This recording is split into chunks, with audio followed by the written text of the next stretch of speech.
Well, now we're going to discuss a film called Grave of the Fireflies, which was released in 1988. It was actually released back-to-back with another Ghibli film, which we've already discussed. My Neighbor Totoro. My Neighbor Totoro. This one played first, which is probably a good decision on Ghibli's part. Given the themes The nature, of this film, it's an interesting double pairing. I guess we'll talk about yes, that. Certainly. We'll talk about that in a second.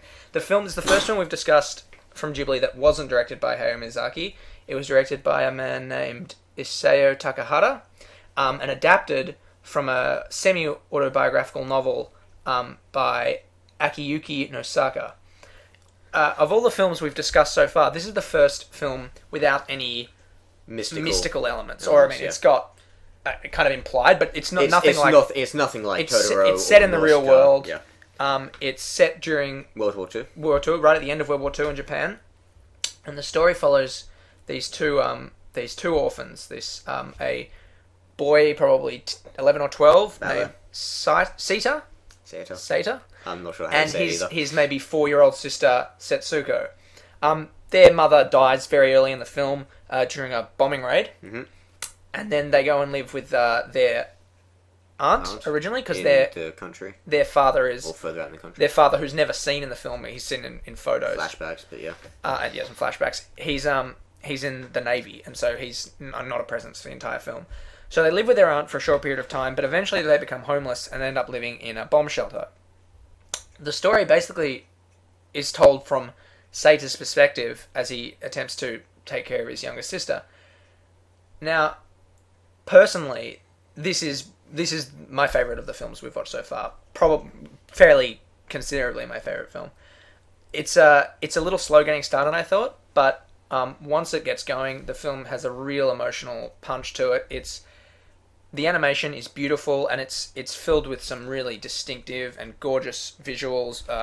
Really great use of the colour red. Yep. In the animation, especially in because Seita dies in the first scene, and the first words spoken are him declaring that he dies. And the whole film is told by a narration. Essentially, it's his spirit is telling narrating us the story. what happened. And the scenes where it's not a flashback, so it's him and his sister's spirits, are extremely effective in the use of the colour red and the fireflies. Yeah, and the use of fireflies, they kind of contrast with like fire, and like there's a great shot of bombs falling from the sky that looks really beautiful.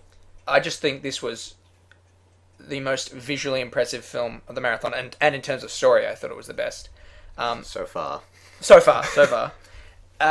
You know, it's upsetting sometimes, the ending, which is not... It's not exactly a surprise, because there's a very definite build-up to tragedy.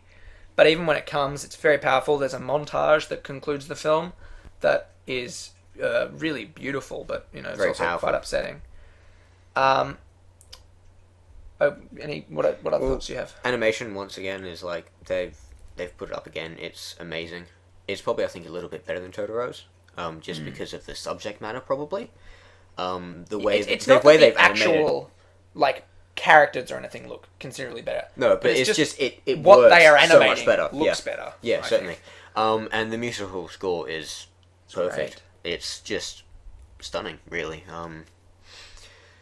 Yeah. I mean, and it's interesting to me from my perspective. This is the first Miyazaki anime we've watched in this marathon. Non-Miyazaki anime, rather. Yep.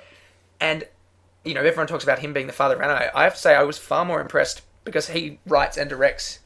I know this is blasphemy to an anime fan. Yeah, no, that's Sorry. fine. That's fine. But, I mean, he writes and directs his films. And this was written and directed by this other guy, Takahata.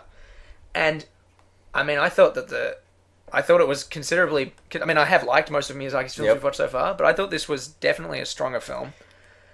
I thought, just the way, the script would call back, there was recurring things quite that came a few up. recurring themes. There's a lolly fruit. tin. Yeah, lolly tin. An umbrella. Just really great. Really gives it really gives it an emotional, really good emotional attachment to the characters. And on the umbrella, because there are two covers, or the two covers that I know of.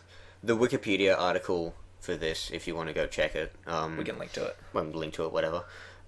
Is one of the covers, which I think is not as good. I think it's the original cover. The DVD The cover. Disney re-release is so much better. It's a whole lot more thought I think provoking. it looks a lot better. It looks it describes the movie really well as well.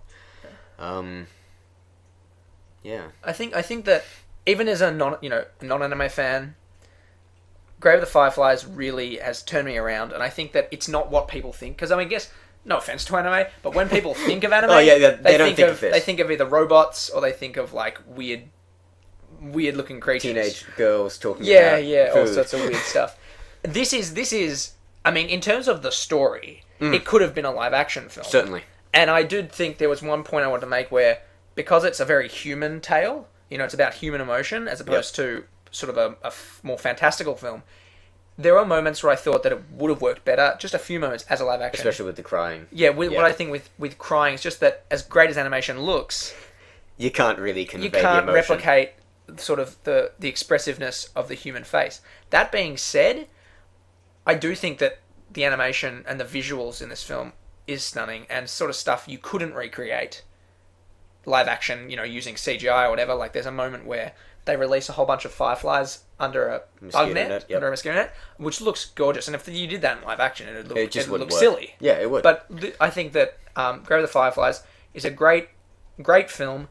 Not even as a fan of non-anime, I would highly recommend it because it's not what you expect. It's not got the things that might put people off anime. Yep. It's just a really powerful story that is told very effectively through animation.